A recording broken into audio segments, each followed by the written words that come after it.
we're going to be talking about where we are as a country, the state of the nation as far as security and governance is concerned. And tonight we have a gentleman who introduced himself just before the break, and he talked to us about what his area of research and expertise and insight is. Karibu sana. Thanks, Victor. Right off the bat, you've seen the story that we aired before.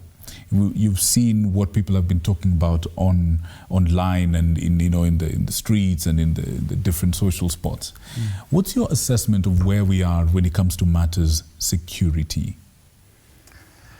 Yeah, so I think it's a very dicey situation, to be honest, because the challenge of dealing with the kind of situation we're in right now is that there has to be a balance between the requirement on the government to protect people and to protect property, while at the same time protecting people's rights to protest and to express themselves.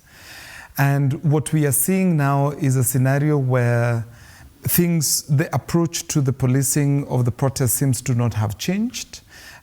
Even after the promulgation of the new constitution.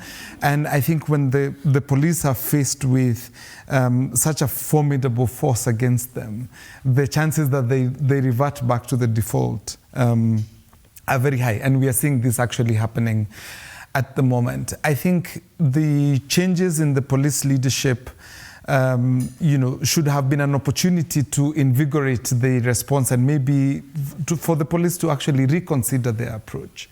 What we saw instead is a scenario where they are trying to claw back on the protections that Kenyans have, in Article 37 of the Constitution, which obviously the courts have said, that's not going to fly.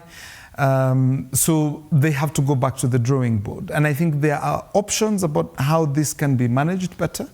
And so we hope, in the substantial, not just, the recruitment of the IG, but also in the thinking about how to shape this going forward. How do we bring, a balance between these Article 37 protections alongside ensuring that people's lives and, people's businesses and property are, also protected, right? And I think watching the Senate session, the first session after the protest of the 25th of June, one could see that there was a recognition by the government, because I remember Senator Aaron Cheruiyot really made a very strong case for this, that it's time for us now to actually think about what a protest is and how it should be policed, rather than obviously always assuming that protesters are, rioters or that they are criminals, Right. Yeah. But now that we're on the subject, how do you police a protest?